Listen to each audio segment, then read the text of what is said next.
hope everyone's staying hydrated. You ready for another chapter? Ooh, it's getting so exciting near the end. Oh man, I can't wait to see what happens with Bigfoot. Again, I'm really happy that the whole emotional roller coaster seems to, in terms of the characters' development, their emotional roller coaster seems to have come to a really good place. Though I bet if they find any more evidence about Bigfoot, the emotional roller coaster is going to get crazy. In a different way though, right? All right. Well, we'll just keep going with chapter 40, Schooling Tobin. There are exactly 14 days left of summer. Tobin and I are at the Bigfoot headquarters on Sunday. Tobin is shuffling through his yellow legal pad, and I'm reading another book that Charlie brought home for me. This one is called Philip Hall Likes Me, I Reckon, Maybe. I've read it twice already. The green phone rings, making us both jump. Tobin nods at me. I grab the carefully written index card that's lined up next to the message pad and pick up the receiver. Good afternoon, I read, and thank you for calling Bigfoot Detectives, Inc., serving Willow Creek since 1974. This is Lemonade Liberty Witt, Assistant Bigfoot Detective. How may we help you with your Bigfoot needs today? Is this Lemonade? Yeah, I say. It's May Cunningham? Oh, hi, May, I tell her. Ni hao. Oh, wow, you remembered, she says. That's really good. Thanks, I say. We were wondering if you wanted to come and play Kick the Can today. We're all getting together at Nick French's house again. Me, Eliza Rose, J-Man, Joe Kelly, and Bo. Oh, I say, looking over at Tobin. He is eyeing me suspiciously over his yellow legal pad. I'm not really sure, but I don't think I can, I stutter. Oh, she sounds disappointed. Well, if you change your mind, meet us there after lunch, around 1 or so. Okay, I say, and thanks. See you. Bye, I tell her, and slip the receiver back into its cradle. I pick up my book. Who was that? Tobin asks. What? I say without even looking up, even though I heard him just fine. Who was that? May Cunningham, I say. They're playing Kick the Can at Nick French's house and invited us to come. That's not exactly a lie. Technically I was invited. May just didn't mention anything about Tobin. But he's too smart for me, though. Clarification. They invited you. He points in my direction and goes back to shuffling his yellow papers.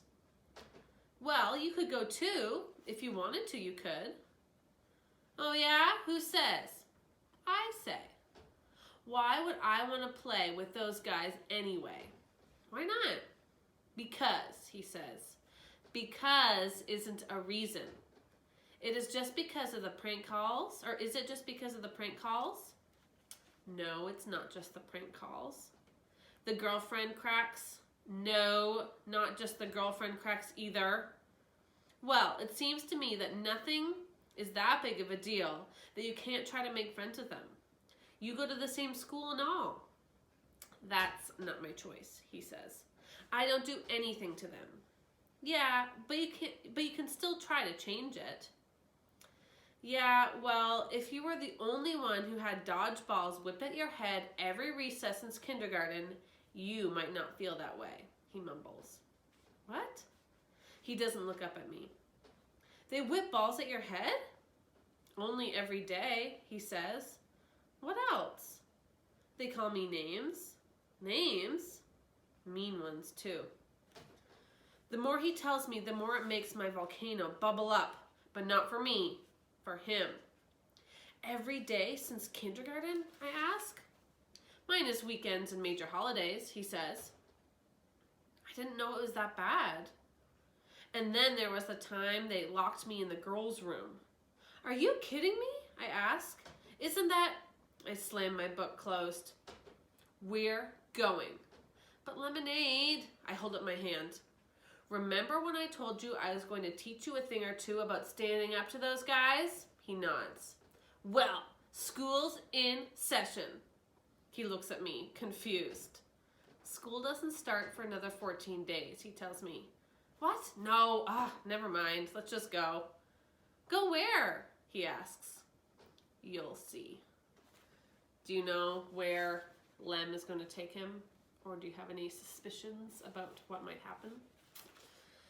We have a time has passed indicator. Let's keep going. In Tobin's bedroom that afternoon, it's an all-out wrestling brawl. You can wear it when we get back. I yank on his safari hat, still strapped tight under his chin. He sits in the middle of his bedroom floor, clutching the brim with both hands, gripping as tight as his fingers will hold it. I'm not taking it off, and you can't make me, he screams, like he's 2 years old instead of 10 and a half. He doesn't know it yet, but he doesn't stand a chance since I'm 2 whole inches taller and way stronger. And soon it comes loose, and it's mine. Fine. He rubs at the rug burns on his knees. You'll see how it is, and then you'll be sorry you ever made me go. I'm just asking you to give it a chance. That's all I'm asking, I say. Uh-huh, he grumbles. Tobin and I ride to Nick French's that afternoon. Me on my pink and green bike and Tobin safari hat free, which is nothing short of a miracle. Well, mostly a miracle, and just a little bit of force. Joe Kelly is the first one to spot us riding up the street. Hey, it's Tobin Sky and his girlfriend, he hollers at us with a big, stupid grin. The other kids come out from their hiding spots underneath bushes and behind trees, where they were perched to try and steal the can from the person who's it in the back of the house. They can again, the can again being the dirty orange Nerf football. Bo laughs at the girlfriend comment, and so does J-Man. Leave him alone, you guys, Eliza Rose says, peeking out from under the tall green bush. Oh, remember Eliza Rose was the one with the backyard and the da-da-da, and they kind of had a little bit of a moment of connection there. Oh, I hope she stands up for them. Well, she already has. I'm glad she did. Leave him alone, you guys, Eliza Rose says, peeking out from under the tall green bush. Hi, Lemonade. The kitties are almost ready to go. You asked your grandfather yet? Maybe she's going to get a kitten. I shake my head. Not yet, I call back. May Cunningham must have lost an Inca Binca bottle of ink and must be out back guarding the coveted orange foam trophy. Oh, I guess that's how they select who is going to be it. Tobin and his girlfriend want to play kick the can, Bo chimes in. How romantic. If you need any tips, just let me know, Tobin says like a pro while he puts his kickstand down in the driveway. J-Man and Nick French burst out laughing. Dude, burn! He got you good! J-Man points at Bo and laughs harder. Joe Kelly and Bo don't laugh. What did you say to me? Bo demands, puffing up his chest and looking down his nose at Tobin. Tobin sneaks a look at me and I nod at him. I said, if you need any tips, just let me know, Tobin says again, looking Bo straight in the eye. What's that supposed to mean? Joe Kelly asks. It means, that I have, it means if you can't, me and Lemonade, so close. Look, I step in, pointing my finger in Bo's chest. Here's the deal.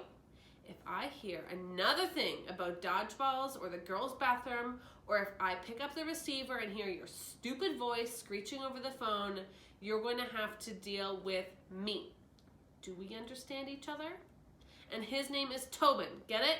I poke Bo. I don't want to hear about you calling him anything else. Yeah, Tobin mimics me, putting his hands on his hips and looking fierce. As fierce as you can look with a bead of sweat on your upper lip. And just so you know, we're both playing, so get over it. Joe Kelly is staring at me with a smile. Fine, he says. You want Tobin to play? He can play. I don't have a problem with that. He's with you. He's okay in my books. Well, good, I say. It's settled then. Bo crosses his arms, swings the bangs out of his face and glares at Tobin, while Tobin suddenly finds his feet extremely fascinating. Hey, May comes around the side of the house from the back. Where did everyone go? Nick French's face turns maraschino red. Lemonade is here, Eliza Rose announces. Oh, hey, Lemonade. I'm glad you decided to come. Hi, Tobin. May smiles and waves. So what's the holdup? I don't want to be it forever, you know. Let's play. Everyone darts in different directions to hide. You okay? I whisper to Tobin. He wipes the sweat beads off of his face. I think they still hate me. Give them a chance to change, I say. To see what I see.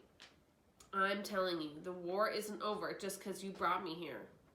Well, maybe it's not the end of the war, but we won a small battle. And sometimes it's the small battles that lead you to victory. You know what? He says. What? That actually sounds very lemonade-ish. I smile. Yeah? Yeah, he says. Maybe you're starting to remember what you think you forgot. Maybe I am, I say. Oh, wow.